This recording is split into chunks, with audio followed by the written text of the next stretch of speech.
Ernesto Araújo, ministro das Relações Exteriores, disse hoje a jornalistas que a prisão de Juan Guaidó seria um absurdo completo. Ele, no entanto, evitou antecipar uma reação do Brasil caso esse temor se confirmasse. Aspas, esperamos que não aconteça, seria realmente um absurdo. Teríamos que ver no momento qual seria a reação nossa. Coordenaríamos novamente com o Grupo de Lima, como temos feito. Espero que não cheguemos lá. Teríamos que ver. Nesse momento, seria um absurdo completo. Fecha o aspas. Então, Ernesto Araújo disse que a prisão de Guaidó seria um absurdo completo. A gente estava comentando ontem aqui, Rodrigo, que o Guaidó saiu do país e veio ao Brasil, inclusive, deu discurso com Jair Bolsonaro, e a gente estava discutindo por que o Maduro não prendeu ele antes de ele sair do país, né? Possivelmente porque o próprio Maduro teme reações internacionais mais fortes. E se o Guaidó voltar,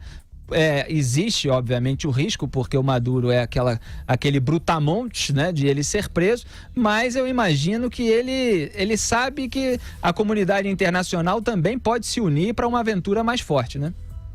Exatamente. Quando você é um dissidente de um regime opressor, a sua maior proteção é ficar mundialmente reconhecido e respeitado e apoiado por outros governos e comunidades. Exato. É mais ou menos como a Ione Sanches em Cuba, né? Por que ela continuava criticando e em liberdade, apesar de que ninguém está em liberdade na Ilha Presídio Caribenha, né? Mas relativa à liberdade, não estava atrás das grades. Porque a ditadura sabe que se algo acontecesse com ela, poderia haver uma reação mais forte da comunidade e dos governos de outros países. É mais ou menos o que acontece com o Guaidó. Ele foi recebido e tratado no Brasil como chefe de Estado, como presidente, né?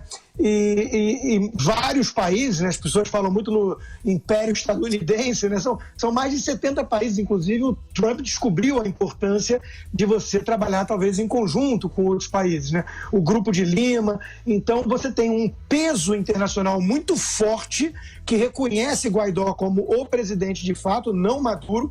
Se Maduro faz alguma coisa contra Guaidó agora, é imprevisível a reação, acho que ninguém sabe, né? Porque já deve ter muita gente ali dentro do staff dos Estados Unidos e desses outros países querendo uma ação mais firme. Por que não faz então? Porque sabe que também tem um custo alto. A China e a Rússia estão doidas que aconteça alguma coisa dessa natureza para justificar as suas invasões e atrocidades em suas regiões, né? Na Ucrânia, na Crimeia e por aí vai, Tibete, Taiwan. Então, o jogo da geopolítica é muito pesado e não é fácil você mover a próxima peça. Mas o Maduro sabe que não tem essa margem toda de manobra porque tem muita gente poderosa, doida, para que ele dê o primeiro vacilo para poder justificar uma ação mais, digamos, energética, né? Militar que seja. Então, esse jogo aí não é fácil. Seria, concordo com o nosso ministro, né, Ernesto Araújo, seria temerário, seria uma coisa realmente assustadora se Guaidó fosse preso, e eu não sei qual seria a reação do Grupo de Lima e dos Estados Unidos e dos outros países que apoiam a sua presidência. Exatamente. Esse jogo geopolítico é um jogo de pressões feitas muitas vezes com o uso da retórica, né? Então, às vezes eu vejo muita condenação para qualquer ameaça, mesmo que subliminar e sutil, de uma intervenção militar, mas às vezes ela é necessária, simplesmente que se coloque essa possibilidade na mesa, porque de repente o Maduro não prende o Guaidó porque está no ar uma possibilidade de que isso aconteça caso ele cometa uma atrocidade. Então, quando os Estados Unidos dizem, por meio dos seus representantes, do Mike Pompeo, do Donald Trump, do Mike Pence, quando eles dizem que todas as possibilidades estão sobre a mesa, eles usam essa expressão. Eu acho uma expressão bastante correta, que é para deixar claro que, estamos monitorando a situação, por enquanto com pressão política, pressão diplomática, pressão financeira, mas qualquer vacilada mais drástica, qualquer crime contra a humanidade, é possível que a gente entre aí para derrubar um ditador genocida. Então, alto lá.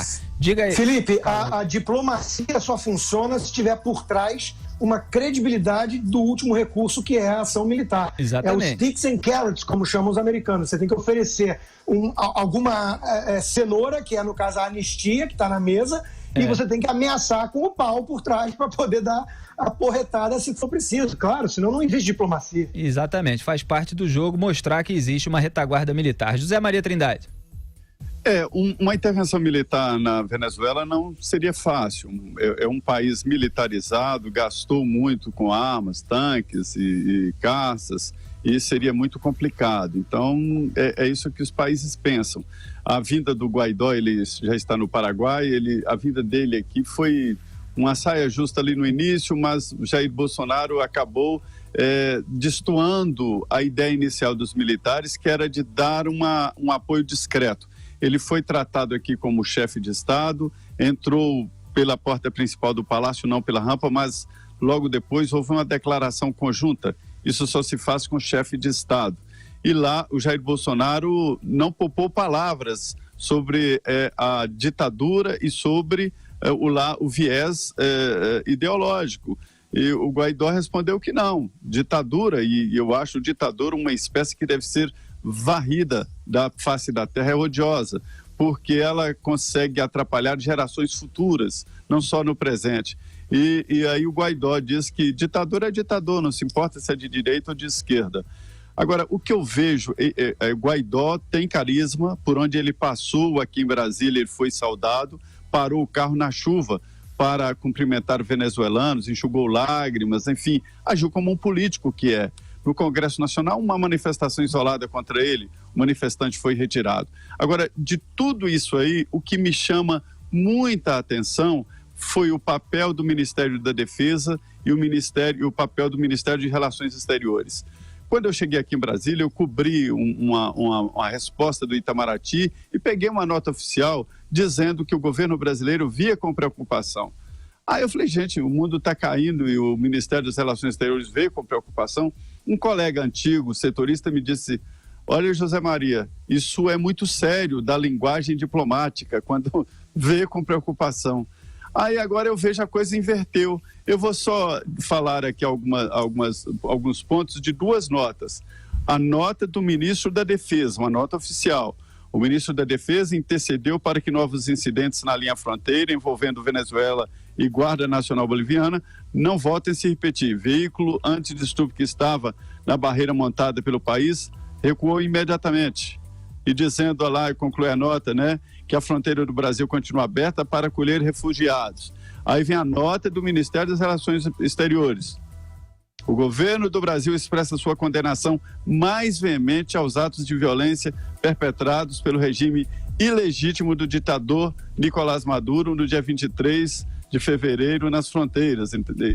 E apela à comunidade internacional, sobretudo aos países que ainda não reconheceram o presidente encarregado Juan Guaidó, a somar o esforço de libertação. Então, quer dizer, a nota oficial do Ministério das Relações Exteriores foi infinitamente muito mais dura, muito mais belicosa até do que o Ministério da Defesa. Sem entrar no mérito que deve ser, o que não deve não ser. Mas a minha concepção é que se o Ministério das Relações Exteriores faz uma declaração assim, é porque o Ministério da Defesa está muito devagar, não?